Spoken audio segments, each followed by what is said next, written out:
So I wouldn't speak about whistleblowers who are still anonymous, because having lived through the kind of retaliation that you're likely to face, uh, it's not something that I would wish on anyone else.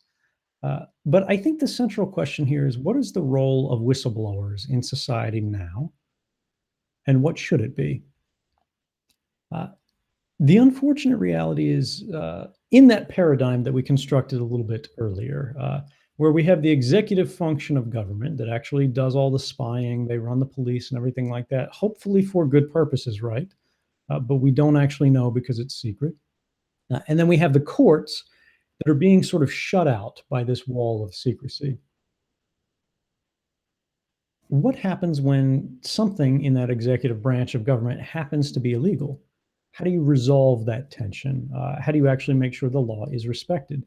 If that wall of secrecy becomes impenetrable, if it can never be broken down, that executive function of government can do anything it wants. Its power, regardless of what it may be de jure in law, uh, is unlimited in fact. Now, whistleblowers have been sort of modernity's response to this new wall of secrecy. Uh, they are a safety release for when the system fails comprehensively of oversight that may exist in government, where you're supposed to have some inspector general, some oversight body to keep the government honest, to make sure they're compliant with the law. But that office fails in their responsibility.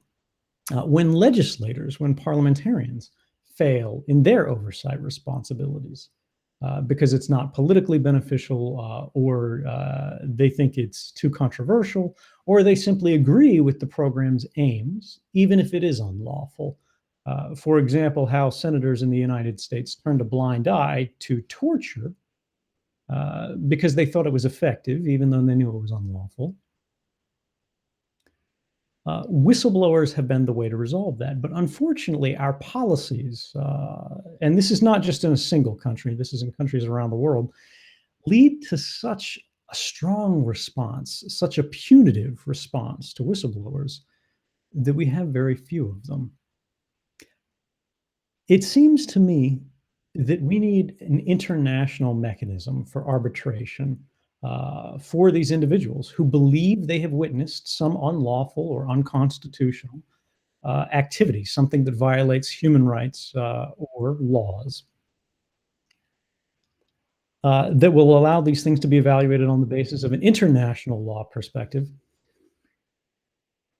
Because the individual nation whose secrets have been revealed will always be the least likely to be neutral in the arbitration of the actual claim. And this is where we start to see sort of international or multinational bodies of government have a unique function, I think, and role to play in the future of our governance. Because we have to remember that while governments are often pretty well run, in many cases, they have policies that are well intentioned and put forward by people who are doing the right thing, they're ultimately comprised of people. And people make mistakes.